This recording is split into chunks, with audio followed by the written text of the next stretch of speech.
नमस्कार दर्शकों, मैं हूं निपुण भार्गव और आप देख रहे हैं बात आज की चैनल की स्पेशल सीरीज ट्रम्पनॉमिक्स।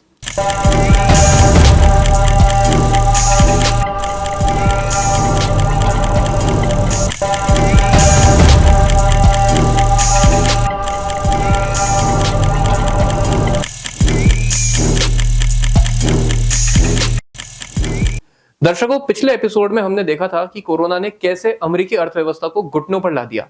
आज हम कहानी को आगे बढ़ाएंगे महामारी के बाद की अर्थव्यवस्था की ओर, क्योंकि असली चुनौती अभी बाकी थी। 2021 में दुनिया ने सोचा कि हालात सुधर रहे हैं, लेकिन अचानक महंगाई, सप्लाई चेन का संकट और भू राजनीतिक तनाव ने सब कुछ फिर से हिला दिया। आइए जानते हैं कि पोस्ट पेंडेमिक शॉक ने ट्रम्पनॉमिक्स की कहानी को किस तरह नया मोड़ दिया।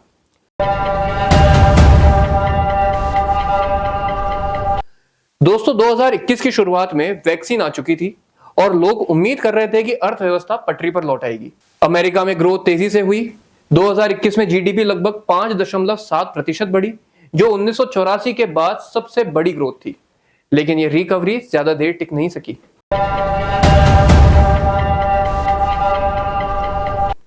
महामारी के दौरान फैक्ट्रियां बंद हुई, कंटेनर जहाज फंसे रहे और चिप्स से लेकर सेमीकंडक्टर्स तक सबकी भारी कमी हो गई। कार कंपनियां प्रोडक्शन नहीं कर पा रही थी, इलेक्ट्रॉनिक सामानों के दाम आसमान छू रहे थे और अमेरिकी बंदरगाहों पर जहाज हफ्तों तक अटके रहे, जिसने ग्लोबल ट्रेड को पूरी तरह जकड़ लिया।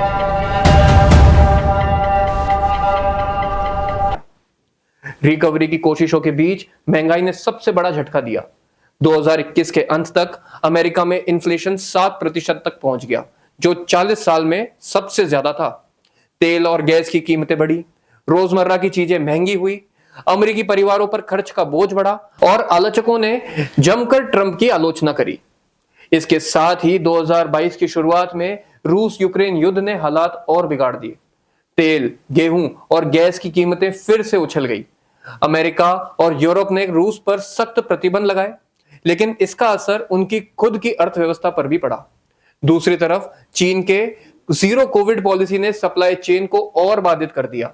यहां आपको बता दें कि जीरो कोविड पॉलिसी का मतलब था सख्त लॉकडाउन, मास टेस्टिंग और ट्रैवल पर पूरी तरह बैन। इसने वायरस पर नियंत्रण तो रख लिया, लेकिन सप्लाई चेन और फैक्ट्रीज को बुरी तरह तोड़ दिया। दुनिया भर में सामान की कमी और महंगाई बढ़ने की वजह यही बनी।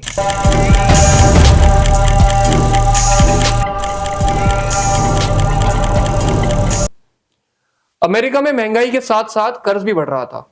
2020 के केयर्स एक्ट, जो $2.2 ट्रिलियन का राहत पैकेज था, और 2021 के अमेरिकन रेस्क्यू प्लान ने अरबों डॉलर का बोझ डाल दिया। फेडरल रिजर्व को ब्याज दरें बढ़ानी पड़ी, लेकिन इसका असर फिर से स्टॉक मार्केट और रोजगार पर पड़ा। यह संकट सिर्फ अमेरिका तक सीमित नहीं रहा।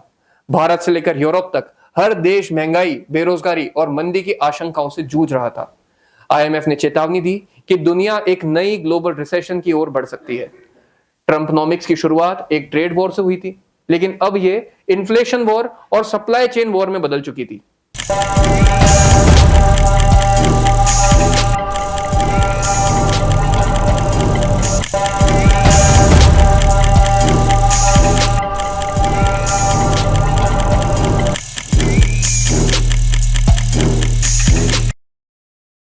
तो दोस्तों, आज हमने देखा कि कैसे 2021 में दुनिया को एक नई चुनौती का सामना करना पड़ा।